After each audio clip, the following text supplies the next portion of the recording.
Hello, അസ്സാം വലൈക്കും. ഇന്ന് നമുക്കൊരു അടിപൊളി സ്നാക്ക് റെഡിയാക്കിയാലോ. അത് 3 മുട്ട മാത്രം മതി. 10 മിനിറ്റ് കൊണ്ട് ചായ തിളക്കുന്ന നേരം മതി നമുക്കൊരു കിടിലൻ സ്നാക്ക് റെഡിയാക്കി എടുക്കാം. അപ്പോൾ ആദ്യം അതിന് വേണ്ടിയിട്ട് 3 മുട്ട പുഴുങ്ങി വെച്ചിട്ടുണ്ട്. ഇനി ഇതിങ്ങനെ നേരെ 2 പകുതിയാക്കി. അപ്പം നിങ്ങൾക്ക് ഈ യെല്ലോ വേണ്ടെങ്കിൽ ഒഴിവാക്കാം. പക്ഷെ ഞാനത് കളയുന്നൊന്നുമില്ല, വെറുതെ കളയണ്ടെന്ന് വിചാരിച്ച്. ഇഷ്ടമില്ലാത്തവരുണ്ടെങ്കിൽ അത് എടുക്കണ്ട. ഇനി അതിനെ ഇങ്ങനെ 4 കഷ്ണമാക്കിയിട്ട് ഇങ്ങനെ ചെറിയ ചെറിയ പീസാക്കിയിട്ട് മുറിക്കുക. ശരിക്കും ഒരു പൊടിയായിട്ട് അരിയാന്നെല്ലാം പറയുന്നില്ല, അതുപോലെ തന്നെ. അങ്ങനെ എല്ലാ മുട്ട ഇതേപോലെ നമുക്ക് കട്ട് ചെയ്തെടുക്കാം.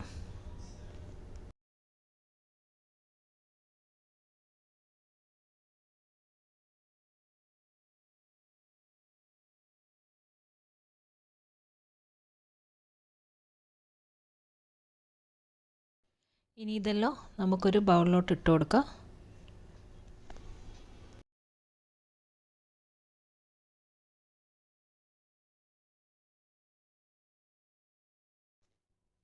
ഇനി ഇതിലോട്ട് ആവശ്യത്തിനുള്ള ഉപ്പും പിന്നെ ഒരു 1.5 ടീസ്പൂൺ മുളക് പൊടി. ഞാനിപ്പോൾ കാശ്മീരി ചില്ലി എടുക്കുന്നത്. ഇപ്പോൾ നിങ്ങൾക്ക് മുട്ട കൂടുതലുണ്ടെങ്കിൽ അതിനനുസരിച്ചിട്ട് മുളക് പൊടി എടുക്കുക. പിന്നെ ഒരു ചെറിയ കഷ്ണം ഇഞ്ചിയും ഒരു 2 അല്ലി വെളുത്തുള്ളിയും കൂടി ചെറുതായിട്ട് ചോപ്പ് ചെയ്തത്.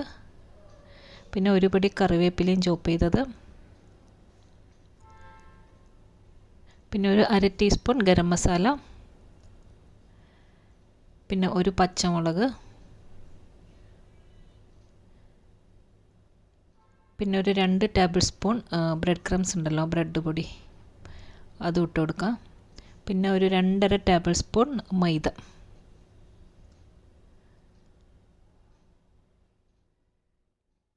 പിന്നെ ലാസ്റ്റ് ഇതിലോട്ട് മുട്ടൻ്റെ വെള്ളം ഉണ്ടല്ലോ, വെള്ളം മാത്രം അത് ഒഴിച്ച് കൊടുക്കുക. എന്നിട്ടെല്ലാം നല്ലോണം ഒന്ന് മിക്സ് ചെയ്യാം.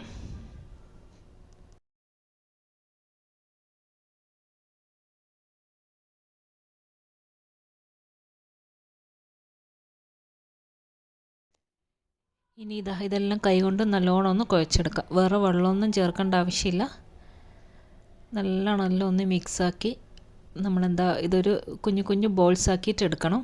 നല്ലോണം ഒന്ന് കുഴച്ചതിന് ശേഷം ചെറിയ ചെറിയ ഉരുളയാക്കിയിട്ട് എടുക്കുക. ഇതേപോലെ. അപ്പോൾ വേറെ വെള്ളമൊന്നും ചേർക്കേണ്ട, നമ്മൾ മുട്ടൻ്റെ വെള്ളമെല്ലാം ഒഴിച്ചുള്ളൂ, അതെല്ലാം തന്നെ മതി. ഇതേപോലെ കുഞ്ഞു കുഞ്ഞു ബോൾസ് ആക്കിയിട്ട് എടുക്കുക.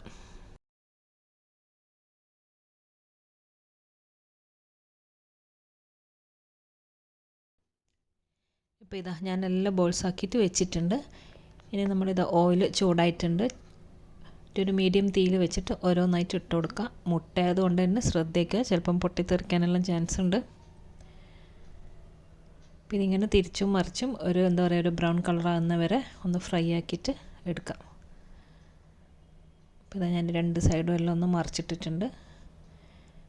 ഇനി അതൊന്ന് കോരി മാറ്റി വെച്ച്, അത് പൊട്ടിത്തെറിക്കുന്നതുകൊണ്ട് ഞാൻ ക്യാമറ അടുത്ത് വെക്കാണ്ട് നിന്നതാണ്. ഇനി വേറൊരു പാനിലോട്ട് കുറച്ച് ഓയിൽ ഒഴിക്കുക. അതിലേക്ക് ഒരു 2 അല്ലി വെളുത്തുള്ളി ഒന്ന് ചതച്ചതോ അല്ലെങ്കിൽ ചോപ്പ് ചെയ്തതോ ഇട്ട് കൊടുക്കുക. പിന്നെ അതിലേക്ക് 2 വറ്റൽമുളകും കട്ട് ചെയ്തിട്ട് കൊടുക്കാം. പിന്നെ കുറച്ച് കറിവേപ്പില ഇടാം.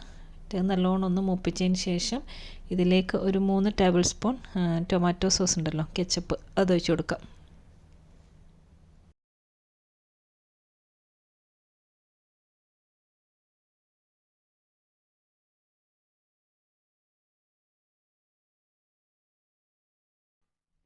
ഇനി ഇതിലേക്ക് ഒരു 1/4 ടീസ്പൂൺ പഞ്ചസാരയും കൂടി ഇട്ട് കൊടുക്കുക. ടേസ്റ്റ് ഒന്ന് ബാലൻസ് ചെയ്യാൻ വേണ്ടി മാത്രം.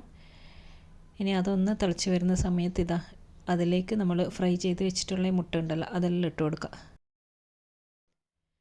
ഇനി ബോൾസ് എല്ലാം ആ സോസിൽ കിടന്നിട്ട് നല്ലോണം ഒന്ന് പിടിക്കണം. എല്ലാം നല്ലോണം ഒന്ന് ഇളക്കി മിക്സ് ചെയ്യാം.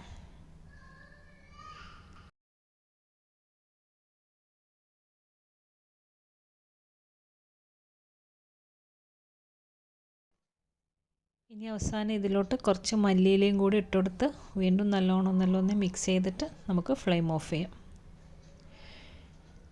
അങ്ങനെ നമ്മുടെ എഗ് 65 ഇവിടെ റെഡി ആയിട്ടുണ്ട്. ഒരു പ്ലേറ്റിലോട്ട് മാറ്റാം. ശരിക്കും ഇത് ചൂടോടെ തന്നെ ചായൻ്റെ കൂടെ കഴിക്കണമെങ്കിൽ അടിപൊളിയായിരിക്കും. പെട്ടെന്ന് ഉണ്ടാക്കാനും പറ്റും. ഇതൊരു മുട്ടയാണെന്നൊന്നും ആർക്കും പെട്ടെന്ന് മനസ്സിലാവില്ല, അത്രയും ടേസ്റ്റാണ്. മുട്ട കഴിക്കാത്ത കുട്ടികൾക്കും വലിയ ആൾക്കും എല്ലാം എന്തായാലും ഇഷ്ടമാവും. അപ്പോൾ എന്തായാലും ഇങ്ങനെ ഉണ്ടാക്കി നോക്കിയിട്ടില്ലെങ്കിൽ എന്തായാലും ഉണ്ടാക്കി നോക്കാം, അടിപൊളി ടേസ്റ്റാണ്. അപ്പോൾ വീഡിയോയിൽ എല്ലാവർക്കും ഇഷ്ടപ്പെട്ടു എന്ന് വിശ്വസിക്കുന്നു. അടുത്ത നല്ലൊരു റെസിപ്പിയുമായിട്ട് ഇൻഷാ അല്ലാഹ് ഇനിയും കാണാം. അസ്സലാമു അലൈക്കും, ബൈ.